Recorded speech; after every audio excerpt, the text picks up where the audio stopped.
Are you a lifelong fan of General Hospital? Are you a new fan who wants to know more about the history of the show? Do you enjoy talking about the show with others? Do you find yourself yelling at the TV? Is your self-care an hour a day in Port Charles? If so, we invite you to join hosts Amanda Kimmel and Shannon Coach at the place where all the hidden conversations take place and secrets are revealed. Meet us at Pier 54, a General Hospital fan podcast. Hello. Hi. Welcome to part 2 of the Asian Quarter. We ended last week with Frisco was presumed dead. Oh no, did he make it? But Suki and Olin witnessed the miracle as he came through. But the rest of his friends all thought that he was dead.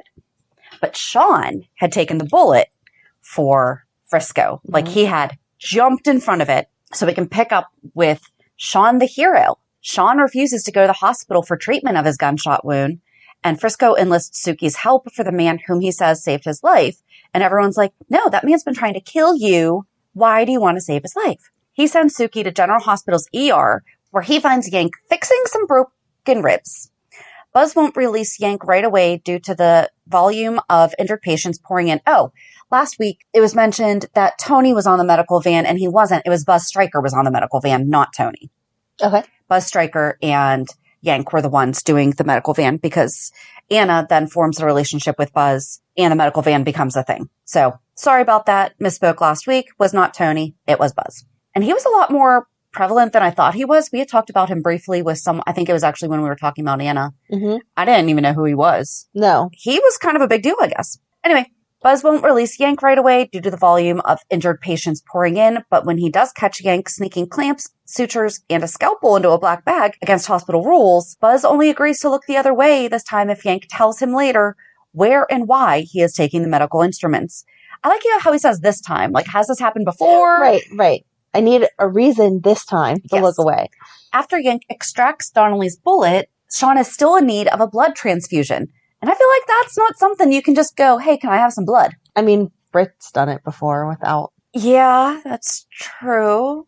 But in the 80s? I don't know how. Had to perfect it sometime. Let's go. I guess. In signing for a unit, Buzz makes it clear that Yank is pushing his luck. If anyone finds out, it could cost him his career. Yank promises to go straight to the police with the name of his, quote, patient after he's done.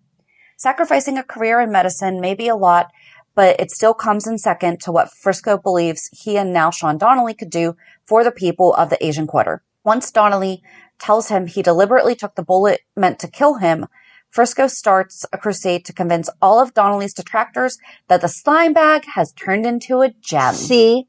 That's where Sean started. This is where we started to like Sean, where Frisco started to like Sean. But he had to convince everybody. He convinces Yank easily, which I think is not funny, but interesting considering that up until recently, Yank thought that Frisco killed his brother. Mm-hmm. And so now he's trusting, I think that he sees like all the stuff that Frisco's trying to do for the Asian Quarter. Yes. And, also you had said that Olin said that she got paid $5 an hour. Yeah. She got paid $5 a day. Oh, it is a day. Yes. Because I think minimum wage was like $3.50 back then. So that $5 an hour actually would have been good. Because as I was listening, I'm like, wait a second. It was only $5.35 when I was in high school an hour. And that was good. Right. So. Yeah. Nope, you're right. It was $5 like a day. A day. But I think it was like a 12-hour day. Because she said that she did like. She worked from like morning till nightfall. Yes. And so. She only got $5 a day. Yes. And I think she said it was only like pennies per piece. So like if she did like 70, it wound up being $5 for the day or something like that. Because then there was a point, I don't know if we're there yet or not, because they were talking about lowering their wages or something. And the other women working with Olin were like, well, if we hurry up and get these ones done, they'll give us more and we'll be able to make more money. Mm-hmm. And she's like, no, that's not how this is going to work anymore. I forget where that was. 200 something episodes. It's easy to forget the order of some of them. So he convinces Yank easily, but Felicia doesn't fall for the story overnight. Oh yeah, that's right. By the way, Felicia now knows that Frisco's not dead. It did not bring that because they brought her to him. If you care about me, turn Sean in, she insists. Tired of riding an emotional roller coaster where Frisco never has to explain his decisions, she storms out but eventually gives in. I get that. Frisco even hobbles over to Scorpio's to report that Sean Donnelly saved his life and he won't turn him in. Scorpio thinks he's being naive, asinine, and melodramatic to think that Donnelly has switched sides. And I don't blame Robert, because he has a much longer past with Sean, and Sean, threw him off the tram. Oops. He might have a hard time believing that suddenly he jumped in front of a bullet for somebody else. Anna now believes that they need Sean to protect Robin from Wu until they can find the real pearls. She tries to win Scorpio over by pointing out that Donnelly admitted to placing the ad for the free karate lessons that ultimately saved her and Robin's life. And she said, people can change, Robert. Haven't I? Already annoyed, Scorpio is fuming by the time Felicia refuses to tell him where Frisco is hiding. He vows to find Donnelly on his own, even if it means hurting Frisco. He orders a manhunt for the two of them when Yank delivers the bullet from Donnelly's body, but also refuses to squeal on him. Scorpio informs the young doctor that he has 24 hours to tell him where they are hiding, or he'll report him to Buzz Stryker and end his career. Oh, Robert. Felicia finally learns about the undercover operation from Scorpio himself, and both think the newly militant Jade is an excellent choice to spy on her brother and Wu. Tony Jones gets in the action as well, posing as a security guard when Kim comes from hunting for Frisco in the shipping company office where Frisco hides with Felicia. Tony does not make a good security guard. I'm sorry. Aww. He doesn't. He's meant to be a doctor. He's totally meant to be. He's a great guy. He is a great protector, but he not doesn't in that have. capacity. He doesn't have the grit. I don't want to say grit. What am I thinking of? Gruff? Scrappiness. He's not scrappy. There you go. I will agree with that. Scrappy dappy doo. Sorry. All right. The games go on. Nursing Donnelly back to health, Frisco tells the turncoat that he won't turn him into Scorpio, and that he wants him to answer some questions first. Donnelly spills all the beans. Wu got him out of jail, offered him enough dough to forget that he lost the treasure, and promised him both a place in his empire and safe passage to Hong Kong if he produced the black pearls. He took the bullet for Frisco because what he was doing for Wu disgusted him. He also placed the ad that saved Anna and Robin. Donnelly is deeply touched when Frisco offers him a chance to redeem himself. Frisco wants Sean to help him find Josh's killer, expose Wu and Kim, and guarantee Robin's safety. Donnelly is game, but tells Frisco that he must sever all contact with Felicia, Tony, and Tanya because of the dangerous times ahead. Wu's Council of Six meet in Wu's secret room. Kim announces that the deadline for the Ancient One to buy the cannery has passed, so they should get the green light from Derek Barrington. Take a news break. They all catch the tail end of Yank's appearance. Oh, taking. I'm like, take a news break, like they're giving instructions. Sorry. Taking. Okay, Amanda, stop right there. We're going to turn on the TV and watch the news. That's what I'm thinking. He's like, wait, before we make any decisions, let's watch some news. And I'm like, what? Sorry. Taking a news break. They all catch the tail end of Yank's appearance on Ginny Weber's interview show. After Yank tells the Port Charles viewers out there that the economic slavery of the Asians will end and they will acquire a fishing fleet and a cannery, one of the council suggests that a second hit-and-run accident might be a fortuitous way to silence Yank. Before Felicia leaves her lover for God knows how long, they arrange one last night of passion and pizza. There's Netflix and chill before we had that. In a public park?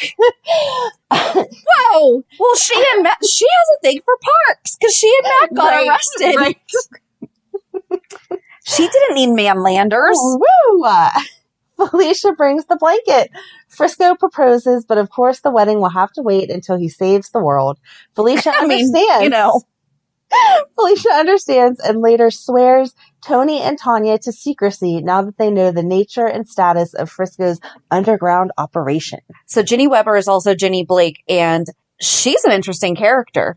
But we've seen her a lot over this storyline and the Aztec Princess. Like, she was very adamant that Frisco did not kill Yank's brother, that she's the one who did the interview with Felicia and Tony to try to bring him home and everything. And I could be mistaken, but I feel at one point she and Yank did discuss his brother's death, and he does say that it was not Frisco. I could be premature, but it might have actually been during this time where he's like, I don't think it was Frisco anymore. I think it might have been someone else. Or that comes much later, and I just ruined it for you all. You all knew that Frisco did not kill Tony. No, you shocked us. But Yank is already liking Frisco again, so Yes. I feel like that's where that happened. Aw, this one's creative. Robin flies away. Robert Scorpio takes his search warrant against Anna's advice to Wu's apartment, where he scrutinizes the joint for the slightest iota of evidence that will satisfy his quest for revenge. He finds the gun Kim fired at Frisco and, in no time flat, Lieutenant Ramsey hauling the hot-headed racketeer handcuffed for questioning. Scorpio has the bullet, which was fired from Kim's gun, but no Donnelly to prove Kim did it. So Kim's feeble alibi that he fired trying to make a citizen's arrest of Frisco Jones holds. Ramsey tells Scorpio he has no choice but to let Kim go. Like Anna, Ramsey thinks Robert is too emotionally involved in the case. Scorpio doesn't lighten up. During one of the arguments with Anna about the guilt/innocence of Sean Donnelly and their responsibility to get Robin to Australia as soon as possible, Robin comes to the top of the stairs and hears them talking about the proper time to tell them they are her real parents. Hurt and confused, Robin runs out of the house. When they discover she's missing, Robert convinced Wu has kidnapped her, orders the entire police force to seal off the Asian quarter. Too bad we're not going to find her there. Searching for Robin. Ji Sung, the little girl with the hole in the heart, is rushed from the Asian quarter to General Hospital for emergency surgery. Her neighbor, Mei Long, stops at the medical van to give Monica Robin's doll to cheer Ji Sung up. After some frantic hours, the little girl's life is saved and Yank becomes the star of the OR. Frisco and Donnelly find a touch of ancient Rome in the Asian quarter in the form of catacombs. There's catacombs all over Port Charles. All underneath? Why don't we use them anymore? Did they get filled in? I don't know. I wonder if there's ones that run from Cassadine Island all the way over. That's underwater, too. I know. That'd be fun. Let's cement that in. Be a whole new way. Anyway. I would hope so. I would imagine that the pressure of the water had probably... Yeah. But it would be a fun idea. I'm not a physicist, but I would just imagine I'm sure, but the ongoing pressure of the water above would at one point collapse. Yes. If there was not... Yes. Like a cement tube. Right. They should cement that. Or they could make it like the one at the zoo where you can see all the animals around it. Oh. Then you could see the dead bodies right there. Oh my gosh. Just go down into the... Right. If you need to know observation tube. Just walk into the observation tube between here. There's the ice princess that Helena threw in the water. Oh, wait. How did that get out? There's Jason's body. Oh. That was like 8 years ago, though. I mean, he's obviously... Well, now he's under rubble. Right. But... See? I feel like it solves all the problems. Anyway, Frisco and Donnelly find a touch of ancient Rome in the Asian quarters in the form of the catacombs. In their new hideout, Donnelly's wound gets infected, and Olin sends Jade to find Yank at the hospital. Yank doesn't want to risk his career a second time, but when he learns that Robin has been kidnapped, he decides to treat Sean in the hope that he may lead them to Robin. Frisco and Sean are stunned to hear that Robin's missing. Anna tells Buzz the story of the Jade Buddhas and the Black Pearls. Buzz enrolls her in Audrey Harding's paramedic class so Miss Devane, of whom he is growing quite fond of, can search for Robin in the medical van. After a particularly frustrating day of showing everyone in sight Robin's picture, Anna breaks down in tears. "Wet my shoulder," says Buzz. "How strong does a woman have to be?" That is amazing. He was like, you do not have to hold it in anymore. Just let it go. I am here for you. I will just let it go. Are you in love with Buzz now? I think that's an extremely kind thing for him to do. Yes. While Robert is turning up no substantial clues in his daughter's whereabouts, Robin is hiding out at the hospital in the linen closet. She was in the thingy like Annie, stealing food off patients' trays. When a nurse catches Robin walking off with a tray of food, the small little girl lies that Dr. Stryker told her she could bring the food to her friend in pediatrics. Because she had been hanging out there because that's where they wanted to keep her safe. So she could make some friends, yeah. And they were like, well, there's no other kids here. The only other kids we know are in the hospital. Yeah. But it was to keep her also, like, give her the added protection of not being kidnapped. Right. Was by keeping her in the hospital. Yes. So, and I forget if we talked about it last week, but Yank and Jade were kind of getting romantically involved. Mm-hmm. So that's kind of, but Jade is Kim Wu's sister and Mr. Wu's daughter. So then Jade defies her family Jade is hiding out in Wu's office, listening to him talk on the phone about a red ledger he has managed to keep hidden from Scorpio. When she finds it and shows it to Yank, they see it contains records of all of Kim's racketeering. Yank tells her that if she turns this into Scorpio, her brother will certainly be arrested. She realizes that, but her commitment to her people is now stronger than her allegiance to her family. Boom! Yay! Yank and Jade burn the midnight oil at the tea house of many leaves, trying to decipher Kim's red ledger. That was such a cute little place, too. They should bring that back. They should. Even Olin takes a crack at it, but has a tough time with the pig and horse and dragon symbols in the color-coded book. I can make the chords, but can't string them together to play the song, you know, she tells them. When Jade and Yank finally figure it out, they can't even celebrate with a kiss because Wu's thugs come a-pounding. Yank gets knocked around and the thugs steal the ledger, but Yank manages to save one incriminating page for the police. When Robert, Anna, and Ramsey have a look, they all commend Jade for her courage. She was awesome. I really liked her. I like that she showed the proper amount of guilt for going against her family, but at the end of the day was like, no, I know that this is the right thing to do. Yeah. Robin's doll. Meanwhile, Robin's loneliness causes her to be sloppy and drop food everywhere. She eventually wanders... And the fact that she's like 5. Exactly, and the tray's like bigger than her, but okay. It's not her loneliness. She is 5. That's about how old she was. She was like 5'6", right? Yeah. Okay. She eventually wanders into pediatrics and begins visiting with Ji-sung. Seeing her doll, Robin demands, "How did you get Cindy?" The indignant little girl asks for it back and has to prove it's her doll. Robin shows her that the special black marbles she has put in Cindy's eye sockets. Ji-sung doesn't think they're marbles, but gives Robin back her doll. Did you watch this? Yes. It was the sweetest little moment between two little girls because they're just...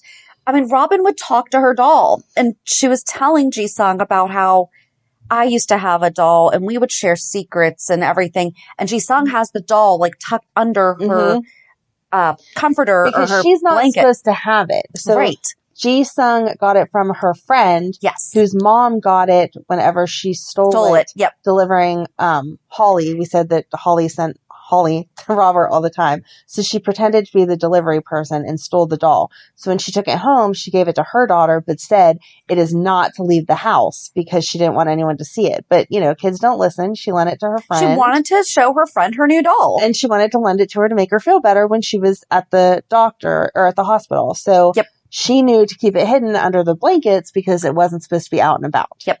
But then when Robin was all sad about missing her dolly, she's like, we can share my dolly. She listens real well, too. And the second she pulls it out, Robin's like, wait a second. Right. You have my dolly. Yeah. And then she's just like, that was kind of like freaky. Watch me pop these eyes out. See? That was the creepiest. Okay, so we're talking about a lot of crazy stuff. But the creepiest thing was watching this little kid just like continually pop out this doll's eyes and stick them back in with such force. Because she's like, look it, I can just gouge the eye. They kept like flashing back to her, poking them in the first time. And now this time popping them out. But I just thought it was sweet that like the one little girl would share their dolly to share or to tell good stories. Yes. And then she's like, wait a second, that's mine. That's my dolly. Give her back. So cute. Later, Mao Long's mother shows up and is upset to learn the doll is missing. She was like so crappy to her daughter, and no, don't talk to children that way, okay? Especially if they're in the hospital. Exactly. You should have done a better job. Why would you give the doll to your kid to begin with? But whatever. Robin overhears the upset woman leaves the hospital, but not before one of the nurses recognizes her from the newspaper photo and alerts Robert, Anna, and Buzz. She was quick. They were like, very quick. Little girl, and she was like, boom. After failing to find Robin... Wasn't that Amy? No, the first one wasn't Amy, because she didn't recognize her. She had to pick up the paper and like look at it. And then she called down to Amy, and Amy was like, I haven't seen a little girl, no. And then they finally called Anna, who was in the ER waiting room. Anna and Buzz head out to the Asian quarters to search. Unbeknownst to them, Robin's hiding in the back of the van and sneaks off undetected. A man named the Ancient One takes the little tyke out of the rain. She refuses to tell him where she came from and anything except her name is Robin, and her parents don't want her, which was so sad. And he was so sweet. He's like, I'm pretty sure that's not true, but okay, let's. And then he kept asking her, what's your grandma's name? And she was like, I don't remember anything. And then he asked her what her last name was, and she goes, no, you're a stranger. Yeah, exactly. My name's Robin. That's all you're getting. Yep. pressuring Felicia, Jimmy Lee throws himself. Oh, because they didn't talk about this either. Okay, so when Donnelly was presumed dead or was in a coma, whichever one, either way, he was not obviously able to be running his business. Jimmy Lee and Edward were trying to take over Donnelly Shipping, and the attorney comes in and is like, yeah, no, Sean actually thought ahead and has a POA, and it's Felicia. Because Felicia was working as Edward's secretary at the time. So Jimmy Lee throws himself into trying to find a way to get control from Felicia over Donnelly Shipping. After warning Edward she'd take action if he and Jimmy Lee usurp Felicia, Lila and Monica watched the two like hawks. I loved that they teamed up against, Lila's husband. Yep. She's like, no, you're not doing that to that girl. Sorry. When hounding Felicia with her lack of managerial experience doesn't work, Edward brings her to tears by saying, you want to run Donnelly's company because you've acquired a taste for common criminals. When Felicia forgets to pay the hospital ship crews, why don't we have more stuff about the shipping? We have the piers, we have the docks, we know that the warehouses. Yeah. Why isn't this more of a, I don't know. Oh, she forgets to pay the ship's crew and its port of entry fee to Morocco. The Quartermains leap in with an offer of, quote, help. Felicia asks Jake for help instead. That's the attorney. And he advises her to string the accused along, teasing them with the thought of a partnership while she accepts all the free business advice she can get from them. She admits to Jake that she can't concentrate on work until she knows Frisco's all right. Okay, I feel like she could still do some work. It's okay.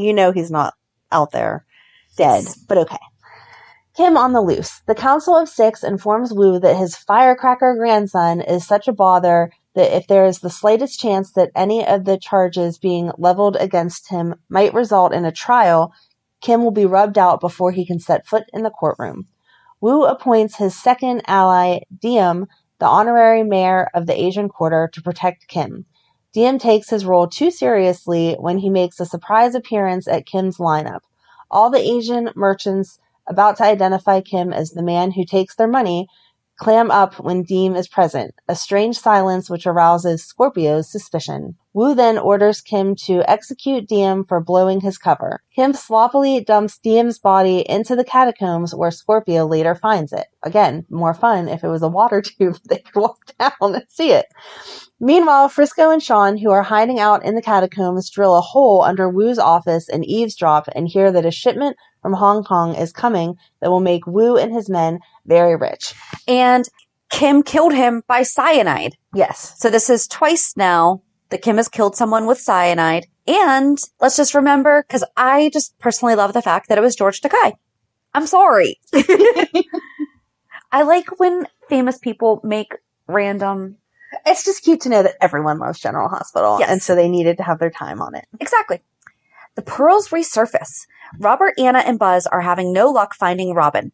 Anna's having a terrible time keeping herself together and breaks down in Robert's arms. He assures her that they will find their little girl soon.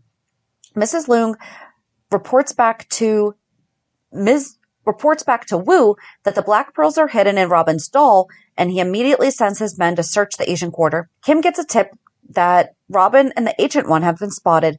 As Robin and the Ancient One become buddies, the old sage tries to find out where she belongs by drawing out stories of the Asian people and, of course, the cannery and the dream. When he tells her their dream will never come true as long as the black pearls are still missing from the Jade Buddhas, Robin remembers removing the pearls from the Buddhas for her doll's eyes. The lonely kid puts the pearls back into the Buddhas so the Ancient One can have a miracle he hopes for. And that was so sweet because he had gone to sleep and she's like, you sleep and you'll wake up and you'll have your miracle.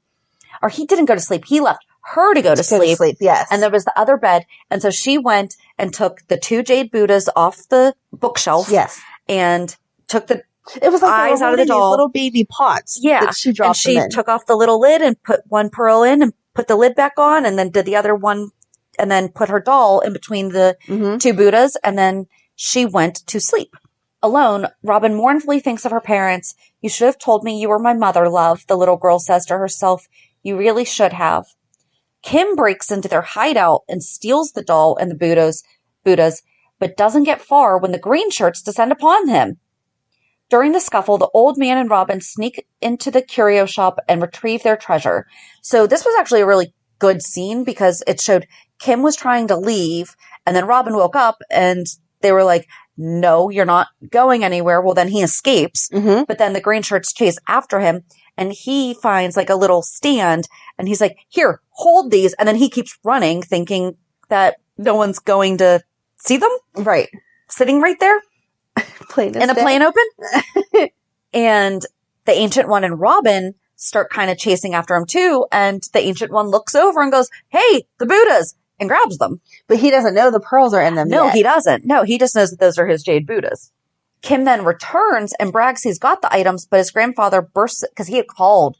He's like, grandfather, I have the pearls. We're good. And he's like, okay, I'll meet you. So Kim goes, and the Buddhas aren't even there because, they went back with the Ancient One. Because you left them out in the middle of nowhere. Yep. When Wu orders his granddaughter to stop seeing Yank, she defiantly replies, if you demand that I stop seeing Yank, you'll be the one I never see again. Wu's threat of physical harm to Yank forces her to tell Yank she means nothing to her. She was so mean to him. So mean. I mean, she was intentionally trying to break his heart. She had to break it off. Just like Frisco was so mean to Felicia at certain times, but it was still sad because he liked her. Frisco, who's overheard Wu bullying Jade, sends Suki to tell Felicia the truth so that she could kind of console Yank and be like, hey, by the way, that was all fake. She really likes you. Gonna pass some notes. Do you like me? Yes or no? We've already done that before. She then passes the news to Yank. The love-struck doctor wants to introduce her to the Ancient One because that's his grandfather, but the duo instead finds his hideout has been ransacked. Yank assumes his grandfather is dead. A bodyguard tells them and Robert that the Ancient One escaped and had a little girl with him. Robert realizes that it's Robin, but his fears increase. Kim found them once. Chances are he'll find them again. And he had a bodyguard that was stuck in the closet that they had tied up. Oh, okay. And they're like, so who was here? Wait, am I on the right show? Did that happen? I don't know. I didn't watch that part. Oh. Sorry. That was part of my sleeping. What was that, Ozark? I don't know. I feel like that was this, but now I'm not sure. Oh my god. Well, Ozark wasn't out yet because that just came out last Friday. And I watched this like the beginning of April. Okay. Whew. But Jade had already like made the decision that, okay, basically that was the quickest breakup and get back together. It was not even an hour, I think. I forget, but I feel like there was somebody else there that was like, yeah, this guy came in. I don't know. I can't remember. Then Anna's guilt grows when she comes home to find Philomena unconscious on the floor from a massive heart attack. At the hospital, Philomena recovers but insists on seeing Robin after Anna lies that the child has been found. Anna stalls her with excuses. Anna and Buzz continue to bond, and she tells him that she wants to know who he is. He wonders if he's too intense for her. Please. She is WSB Karate Studio owning Anna. Exactly. Anna tells him she likes intensity. Later, Robert grills Anna and Buzz and annoys her when he tells her she needs a man. No. She does not. Absolutely not. The shipment arrives. Yank unfurls the Ancient One's freedom flag in the Asian quarters and tells the people that the Ancient One is back in Port Charles and their day of deliverance is near. The Asians already sense this. No amount of browbeating by Kim can get the merchants to pay protection money to him. Wu becomes worried. The Council of Six is peeved over Diem's death and Kim's continued bungling. In their latest hideout, the cannery, Robin shows the Ancient One the black pearls. Although Robin has given him his miracle, the old man knows it is too dangerous to deliver the pearls to Derek Barrington yet. Robert asks Jake if he can legally delay the sale of the cannery to Wu. Once Derek learns the truth about Wu's operation, he and Jake study the contracts and Barrington extends the deadline. Down in the catacombs, Frisco and Donnelly get a good scoop, Kim bragging about poisoning Diem and Josh. At the same time, Robert is grilling Asian pharmacists and the FDA about who sold and bought the deadly cyanide. When Kim arranges to meet the diver with the shipment from Hong Kong, Donnelly sends Suki to get a hold of a tape recorder so he can get some hard evidence against Wu. Does the pharmacist really say who bought the deadly cyanide? I feel like that's something they wouldn't be disclosing. I can't remember if they actually gave up who But he told them, like, here's what's been happening. If we find out that you're the one that sold it to them, like, you're going to be in trouble because you've been selling it. I feel like they might have. Okay. I watched the part with Frisco and Donnelly getting the scoop, but then I didn't. I watched the pharmacists being interrogated, and now I can't remember if they gave up. Okay, that's okay. The treasure that Wu and the Council of Six have been waiting for is 100% pure, uncut cocaine. As Kim inspects it, Donnelly slips into the office and tapes the negotiation. Unfortunately, he gets locked in the room by the departing smugglers. While they await Donnelly's return, Frisco and Suki eavesdrop on Kim's showing Wu the cocaine. What Suki doesn't catch, however, is their plan to hide the sample under the bamboo bar until the rest of the shipment arrives. They scramble into hiding before Kim's flashlight can spot them. With the hole they have drilled to Wu's office still uncovered, Frisco and Suki examine the packet. Wu gets the shock of his life when he hears the overexcited Suki exclaiming, "Dig this cocaine!" Furious but resourceful, Wu suspects Donnelly and Frisco and stations guards at the two entrances of the catacombs. Then, to make sure there's no escape, he triggers an explosion that traps Frisco and Suki behind a wall of dirt and rocks. After Kim cuts the wages of piece workers by 25%, Olin puts down her beads and talks her fellow workers into pointing the finger at Kim in the lineup. So that's what I was talking about, that they were like, but if we hurry up and do this. Okay, so there is so much missing out of this, though, because at one point, so Mr. Wu always had a cat, and Robert came to him and said something about, like, what do you want the cannery for? And he's like, because we're going to make so he said that the cannery was a fish cannery, and Kim said that they're going to make their own special cat food. And he had like a whole curio cabinet that he opened up and showed Frisco or Robert and was like, look it, we have cat food. It's only the best for like my cat and everything. So we're just going to make great cat food. And this hole that was in the floor, they were using like a cork. Yes. And that's when Mr. Wu, because he saw them like a light or something. Well, no, he heard Suki say that, and then he looked underneath and saw the cork going back up in the hole. Oh, okay. So therefore he knew someone was under there because... Yeah, you can... Yep. You can see the hole. Yep. I'm sad that I didn't watch Suki exclaiming, "Dig this cocaine." There was also... back when Frisco was looking for Sean, he kept referring to him as a man about 6'2", brownish hair, and a strong jaw. Like, that's not... Well, I mean, maybe in the Asian quarter. With a strong jaw? With a strong jaw. Oh, and I wrote, we like Sean now because he jumped in front of the bullet. That makes sense with the timeline in my head, though, because I said I remembered watching this, and I would have been like 5. I wouldn't have remembered the yucky stuff. Yeah. So multiple rescues. A security guard finally frees Sean, who then discovers the cave-in and rushes to Robert for help. He freaks out because he tried to dig them out and everything. Okay. Although he tells Scorpio Wu is smuggling cocaine. Oh, because this is when... Why? They entirely left out Josh out of this entire story, because this is when Frisco heard Kim say, I killed Josh, because Wu's yelling at him for being the sloppy. Sloppy, yes. Because they found DM in the catacombs and found out that he had had cyanide in his system. And then they were like, it's going to be suspicious considering that Josh has also now died by cyanide. And this is when Frisco and Sean were fighting over who's going to basically go take care of this. Sean's like, I need to take care of it because they think I'm still on their side. Mm-hmm. They still, and Frisco was kind of, I don't want to say getting hot-headed, but I mean, he didn't have the level of training to handle it because he was so upset that they killed Josh. And Sean was like, you need to control this emotion. I will go handle it. And then that's when Suki and Frisco overheard about all the cocaine. They heard him. They boomed the catacombs. They got in. Sean went back to talk to Frisco and Suki and finds out that the catacombs have been sealed in. He tries to dig them out. He's not able to. So then he's like, all right, I need to go to Robert because he might be able to help with this. That makes sense why we don't have the catacombs there. There. Right. There, that one section. Yes. Although he tells Scorpio that Wu is smuggling cocaine and he has the tape to prove it, Robert handcuffs him to a chair and sets out to save Frisco and Suki alone. Smart man, doesn't trust him right away, but he's going to take that information and check it out. An anxious Monica arrives to tells Anna and Buzz that she needs her help. How many mistakes are we allowed to make in this life?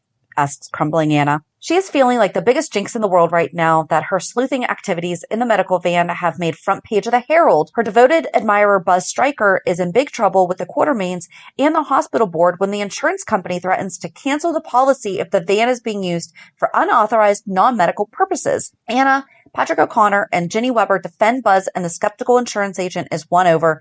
Edward fumes. He was so mad. Wait a second. So they're missing like the most famous scene between Anna and Robin in this, because this is when the reason that she made the front page of the Herald is because they found Robin. And this is when we see Anna get out of the medical van and Robin comes running up to her. Yes. What did you always think that scene was? I thought that was whenever she found her, like After she was actually kidnapped, not after it's not. It's when she was coming from being, okay, she was not safe with the Ancient One, but she had not been, at this point. She left of her own free will. Right. Yes. And Anna found her, but I was with you where I thought this was Anna or Robin was being found after having been kidnapped. But I mean, it's the most famous scene that we see of Anna and Robin, with Robin running up to her. Anna swoops her up and they give a big hug and it's all rainy and everything. But so that's why that made the front page of the Herald. The reason why they were able to win this against the skeptical insurance agent is because Anna did that Audrey Hardy paramedic training, which why do we not still have that? Mm-hmm. Why is Liz not teach? I know Liz is not a paramedic, but I'm sure she could teach like some of the class. Yes. I feel like there's something there, or at least be a part of it. Right. Like maybe she could be at least know or refer to someone being in it. Yeah. Someone. Yes. I mean, we do need more paramedics. Maybe we should hold a class. Maybe at the Audrey Hardy School for Paramedics. There you go. But so the insurance agent was like, okay, well, so you had a trained paramedic on a medical van, and the purpose of the medical van was to drive around and help people in the Asian Quarter, and that's where you were. Right. So you did fine. And they're like, and finding a girl who had been not at home, there's a good chance that she would have needed medical care. Mm-hmm. So he's like, yeah, you're good. Rescue workers break through the concrete wall, and Tony and Felicia arrive just in time to see Frisco emerge from the dust, delivering Kim's packet of cocaine to Scorpio. Back at Robert's house, Sean pleads with Anna to release him, saying, there's only one chance to redeem myself, and you're the only one who can help me. She refuses, but does, however, agree to fix the tape, which has been broken. Now that was some skills, because cassette tapes, not easy to fix. Mm-mm. Robert and the gang arrive at the house, and Frisco is not pleased to see Sean in handcuffs. Anna plays the fixed tape of Kim and the diver talking about the cocaine shipment. The air is charged as Robert and Sean stare at one another. Will Robert forgive Sean? And I feel like that should just be like a go back and forth between the two faces, just staring. Yes. That's probably how that ended. The handcuffs are removed, and as the group surrounds the two glaring men, see, Frisco jokes, all right, I'm not about to ask the two of you to kiss and make up, but a simple shake should do. At the moment of hesitation, the two shake and then hug. Aww. Robert arranges a hearing for Donnelly to plead his case to the judge, who then agrees to let Donnelly assist in the investigation only if Scorpio promises that Donnelly will make himself available for trial. Robert allows Ginny to do an impromptu interview of Frisco after Frisco and Scorpio appear on Ginny's show to discuss Frisco's clearance, because Franco wasn't here yet, of the hit and run driving charges. Now that the police have a suspect, Anna and Robert realize that Wu knows about the missing cocaine. Robin and the Ancient One are in greater danger than ever. Dun, dun, dun. Robin's kidnapped. Olin meets the Ancient One, and he puts her in charge of guarding the pearls until Derek Barrington's delivery deadline. Olin decides that passing them from person to person every 5 minutes in the Asian Quarter will ensure their safety. She tells Suki to make sure Yank is at Derek's office by 3 p.m. When the Ancient One leaves Olin, he is spotted by one of Kim's spies. Back in his hideout with Robin, the Ancient One encourages the little girl to run and see her mother when the hospital van rings its bell. Wait. How did they mix this up? I thought that was why it was on the paper. I thought that's why it was on the paper too. Robin rushes outside shouting, "Mommy, Mommy!" Mother and child rush into each other's arms. The reunion is interrupted when Kim's men advance on Buzz and Anna and overcome them. Robin thinks they're playing another game as Kim's men take off with her and the Ancient One. Anna and Buzz are knocked unconscious. The thugs dress Robin and the Ancient One in sequin costumes and stash them in a secret soundproof room in the Bamboo Bar. Once Robert learns of the kidnapping, he seals off the Asian quarter. Anna breaks down in his arms, whimpering, "Robert, she looked at me. She ran towards me. She called me Mummy. We've got to get her back. We'll get her back," he reassures her. The hunt begins. Wu and the Ancient One finally meet. He believes the old man's claim that he doesn't have the pearls. The Ancient One promises to find the pearls if Wu will return the child to her parents. Then the Council of Six arrive and threaten to remove Wu from power unless they get some satisfactory results soon, and Kim's activities are curtailed until they regain power. Meanwhile, Bert drags Kim off for another extortion lineup, and this time Olin and her friends finger him as the man who makes their lives miserable. Kim is booked and later bailed out, retaliate by having each of the accusers' homes trashed. Wu, Kim, and Yank gather in Derek's office. When Derek tells Wu he's extended the deadline 10 days, Wu threatens legal action. Derek tells him the lawyer will have to deal with the police.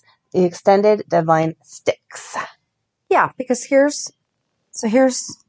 she finds Robin. Yay, hug, hug, hug, hug. But then, I'm pretty sure this is when Edward got all, "Oh my gosh, did you see the headline? Blah, blah, blah, blah, blah." Yeah. New front coming down from the north. Temperature to drop. I'm not talking about the weather report. Take a look at that photo. That's a picture of the hospital medical van, isn't it? It is. And if you focus on the accompanying article, you'll see that Buzz Stryker's gone too far this time. I knew it was just a matter of time before that so-called humanitarian would hang himself. Harold has learned that under the stewardship of Dr. B.G. Stryker, the General Hospital medical van is being used for unauthorized purposes. Oh, excuse me, can you tell me where I can find Mr. Quartermain? But that was after, because they found Robin in video 171, and it was video 178 where Edward read the... Yeah. So, okay. So you weren't crazy. Okay, well, yeah. Glad about that, I know. I thought that was ingenious that they kept passing the pearls. Yes. So that no one would find it. Yep. Although, I don't know how you knew you could trust everyone. I know. I couldn't figure out, because they were leaving them everywhere. Yeah, I would be scared. So then on Turkey Day, Robin rebuffs her parents' attempts to talk and asks if they can wait until after Thanksgiving. Her guilt-ridden parents reluctantly agree. Robert, Anna, Sean, and Robin have a Thanksgiving meal together, and the little girl takes quite a shine to Sean. A starving Philomena, who's on a food strike, is relieved when Robin visits because she wanted to see Robin. Mm-hmm. Frisco and Felicia tell Sean about the Quartermain's harassment of Felicia. Donnelly tells the Buzzards to leave Felicia alone and to stay off his property. He'll have them arrested for trespassing otherwise. See? Another reason to like Sean. Now, but I am standing by the why. I understand, but again... It makes sense now. Frisco, yes. Still, you threatened to kidnap my kid. I'm not going to make you their godparent. That I do agree with. Showdown. Kim finally gets pearls by dressing up as a poor laborer and following an Asian woman to a bean barrel where she has been hiding them. Pretending he's the next person to pass them on, he scoops them up and rushes back to his grandfather. Because he had overheard somebody saying that they were being passed. Okay. Jade walks in while Kim waits for Wu, and the two bicker about her pledge of allegiance to the Asian people. When a boastful Kim thrusts the pearls in her face, a quick-thinking Jade grabs them and throws them to the people in the street below, but not without putting her hand through the window first. It was awesome. Did you watch that? No. So she grabbed them from her, and so picture the two of them were in front of a desk. Okay. And then behind the desk, picture Sonny's office and how he has those windows behind his desk. So picture it's like that, but they were standing in front of it. She grabs them from his hand, runs around the back of the desk, and punches through the window and gives the pearls to someone who was waiting out there to take them. So, I mean, it was kind of a awesome moment. Yeah, but you go. A furious Kim shoves her against a cabinet before bolting from the house to retrieve the pearls. On the floor, Jade lays unconscious as a pool of blood spreads around the base of her head. That was not awesome. At the hospital, the Ancient One is getting a checkup. He and Olin are ready to go to New York to cash in the black pearls. Scorpio has them under heavy guard. What a rush, says Olin when they get the check. I'm so stoked. Using an old search warrant as a divisionary tactic to frisk Wu and the Council of Six, Donnelly plants a bug in their van. Miles away from the bamboo bar, Scorpio learns that Wu has jeopardized his future with the disgusted council, although he has promised them the successful delivery of cocaine. Robert hopes to catch Wu or Kim negotiating a drug deal while the Asians celebrate the sale of the cannery, the fleet, and the creation of the cooperative. While Robin is leading the parade of happy Asians and the green shirts admits Suki to their club, Frisco watches Kim hide packets of dynamite along the docks, and Wu meets with divers from the Hong Kong ship in a room in the cannery to okay the final shipment of cocaine. Hidden, Sean watches Wu taste the smuggled snowflakes and then nabs him once the divers leave. In another part of the cannery, Frisco is trying to find out how much dynamite Kim planted. Kim treats Frisco to the dance of the fan, performed with a dagger-tipped one that slices a raincoat Frisco has wrapped around his arm. Yank intervenes, beating Kim and leaving him to die as he and Frisco frantically search for the dynamite. They find most of it on their own, but Wu, faced with the prospect of exploding alone on the docks, tells them where to find the big bomb. Once Yank and Frisco defuse it, they pack Wu into a police car and join the multitude at the Asian Quarter Parade.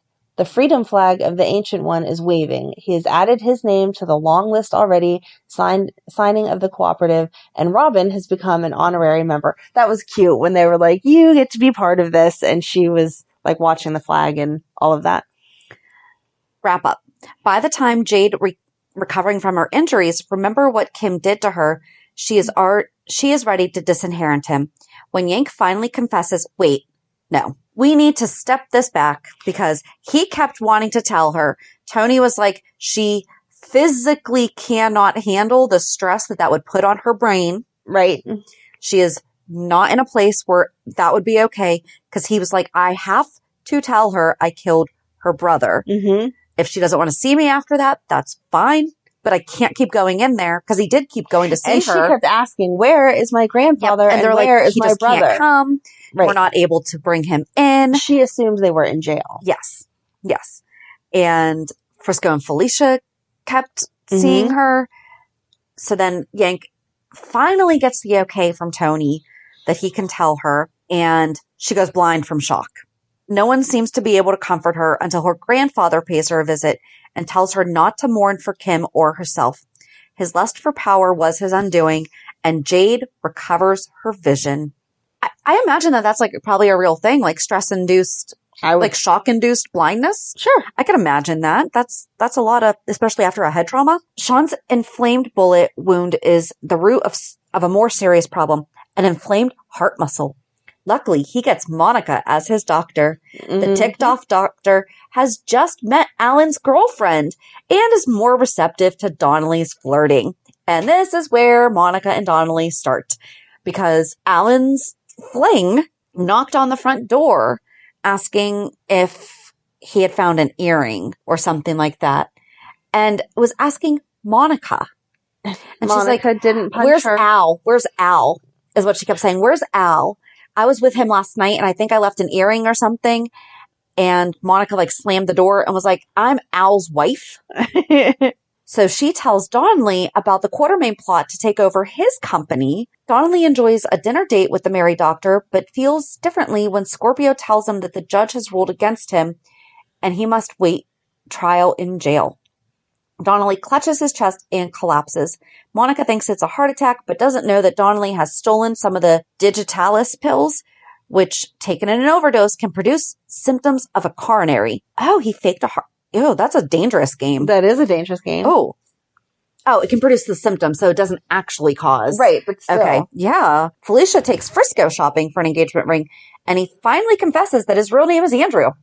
Frisco's so much hotter, though. But it was so tough to watch because, like, he wasn't working. And she's like, it's okay. We have money. And he's like, I'm not having you pay for your engagement ring. Just give me a little bit of time and I'll be able to buy you something. But she was like, really, no, you have to buy me one today.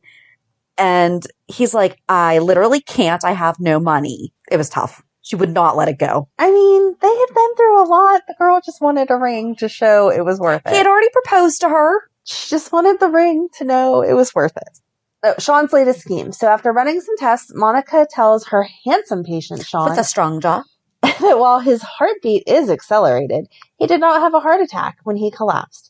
She thinks it's stress-related, which it is. I'm faced with two things I don't want. Jail and another one of these attacks, he tells himself, and hides more Digitalis pills in his wallet. Robert's busy trying to plead Sean's case with the governor. He asks Monica to keep Sean in the hospital as long as possible, which she's all for, because now she's being all flirty and cute with him. Edward and Alan revel in the thought of Sean's imprisonment and their takeover of his company. When the hospital ship is quarantined in Alexandria, Egypt, for non-payment of port duties, the Quartermaines are thrilled. However, unbeknownst to them, Sean has secretly sent Grant to retrieve the ship. And Robert bids farewell. The Ancient One says adios to Robin and her parents. Robert promises his daughter that she can visit him and Holly in Australia. Anna says she is happy to be an active mother again, but wonders if she can live an anonymous life in New York. She ponders about the future and tells Robert, I can't go back to dealing in stolen art. To ensure her and Robin's future, Robert convinces the mayor, Ken Morgan, that Anna would be a great co-commissioner of police with the man who he doesn't feel right for the job, because he was commissioner and he was trying to find his replacement. And Robert had been suggesting someone, but then the mayor was like, says Anna would be a great co-commissioner of police with the man who he doesn't feel is right for the job. Oh, yes. Robert wanted Ramsey to be commissioner. The mayor said, I don't think so. So then Robert's like, well, Anna could help him. And then the mayor agrees as long as he can claim credit for the idea. Of course. So then Anna is stunned by Robert's latest coup. Now she and Robin can stay in Port Charles and live a normal life. Yeah, okay. Yeah, right, okay. Oh, at one point, Robin, when she was, I think it's when she was playing with the kids in the pediatric, she was like, I want to be a nurse when I grow up. Aw, I did see that part. That was cute. And I'm like, no, honey, you're going to be a doctor. Be a doctor. Yes, I did see that. With great sadness, Robert prepares to return to his homeland, Australia, and Holly. Frisco can't thank him enough for what he did on his behalf, nor can Anna. Sean is sorry that he can't stick around to do more, like guarantee his full pardon for his past crimes. Because it's all about Sean. Yes. Covering Scorpio's farewell and Anna and Bert's installation as co-police chiefs at the police headquarters, Ginny captures Robert's final words on tape. Saying goodbye is tougher than I thought it would be. I wish I could take you all with me. Shut up. Don't mind the I tears. know he comes back. Right, because we don't know how the storyline ends. He also has his hands full saying goodbye to Anna and particularly an unhappy Robin. That's what he just finds out that he has this beautiful little girl. And then he's like, yeah, I gotta go. And when he arrives in Sydney, Holly greets her hubby by pulling him fully clothed into the bath. You okay? I am. And that's the Asian Quarter. There was a couple things. I should have had my notes with me when I was reading. Anna has a black belt. Yes. Why don't we talk about that anymore? Why we don't talk about that? Why doesn't she keep up with? She should have her studio. That would be a great thing for all the kids to go to. Mm-hmm. Elizabeth's boys could go, and oh my God, Violet would love that. Yep. Now I want a karate studio for the kids to go to. Oh, she could team up with Sonny and have an offering at his boxing club sometime. There you go. If she doesn't want to open her own studio, just have classes once a month or so. Yeah. And last week when we were talking, so in the first part of the Asian Quarter, we were talking about how Robert had called Felicia and Frisco for help and everything. Yeah. It wasn't just that. It was that Child Services wouldn't let Robert keep Robin by himself because there was not a woman in the house. It was so because sexist. Holly wasn't there and a child needs motherly love. Yes. And that's when Felicia said, I can stay here. I can do it. I will stay here and take care of help take care of Robin. So that way, and this is before they knew that she was even his daughter. And Felicia told her stories about a princess who found a prince who could sing, and she taught him manners. That was cute. That was like a storyline that went through a couple of times because whenever they were trying to distract the kids, she would be like, I'll tell you a story. Yep. And Robin at one point said that she's going to marry someone just like Robbie and have him for always. Yes. They were so cute. And certain scenes were actually filmed in a Chinatown. That's awesome. Remember when we used to actually shoot things on location? What? And Kelly's used to be known for their Irish stew. Yes. That was a big thing at the very, very, very beginning of this. It's the very first note I took. We're talking about the Asian Quarter, so let's talk about Irish stew. And the entire soundtrack, the whole way through this. I mean, there was multiple Madonna songs. I liked the real songs, incorporating the real songs, but some of the like dramatic songs that they just had looped through, I was like, okay, this is unnecessary. Can you When stop? Anna and Buzz were looking for her, and I think it was The Cure. Maybe. I don't know. But there was a couple times that I was like, what is this music? We don't have to have music at the ending of every scene. But it was just really impressive that they got all... Oh, and that was the other thing that they would have... So when they were listening to, like, the radio... Yeah. Like, you would hear in the background the traffic and stuff. It's like if they were sitting in a car listening to it, you would hear the traffic in the background as they were sitting on the street. Like, cars were driving by and stuff like that. I don't know. I liked it, though. It explains Robin, how Anna became co-commissioner, why we love Sean, how we eventually found out that Sean was okay, and then at what point did they ask him to be godparent? Like, that's...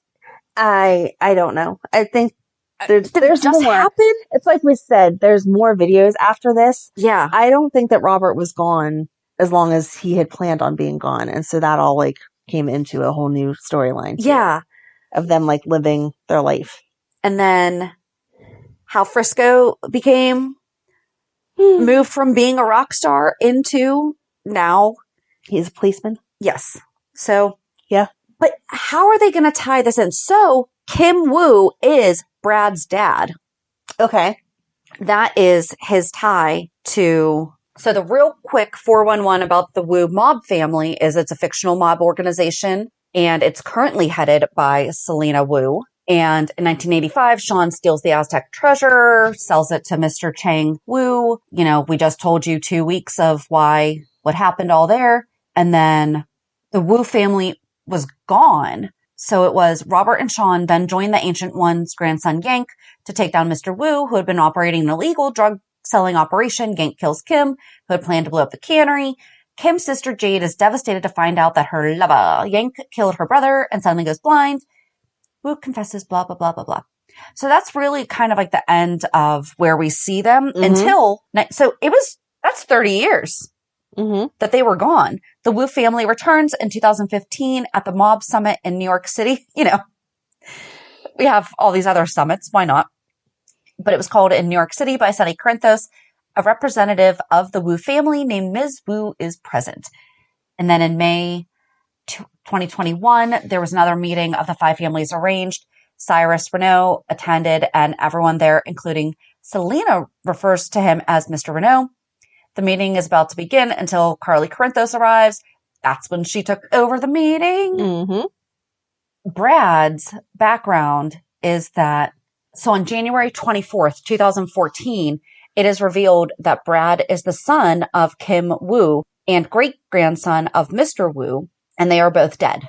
Jade Soong is his aunt, and his biological mother died giving birth to him.